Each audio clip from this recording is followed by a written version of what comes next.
Emas aset yang tidak pernah tidur.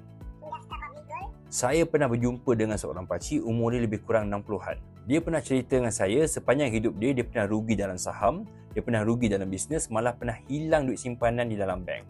Tapi dia cakap satu benda yang saya tak pernah lupa. Dalam banyak-banyak aset yang aku pegang, emas saja yang tak pernah tipu aku. Saya tanya kenapa. Dia jawab sebab emas tak bergantung pun kepada siapa-siapa, tak perlukan jaminan dan tak perlukan permintaan. Nilainya bergantung kepada berat dan ketulinan dia sahaja. Lama saya berfikir, memang betul, tanah boleh hilang nilainya kalau kawasan itu tidak berkembang. Bangunan boleh runtuh dan juga boleh terbengkalai.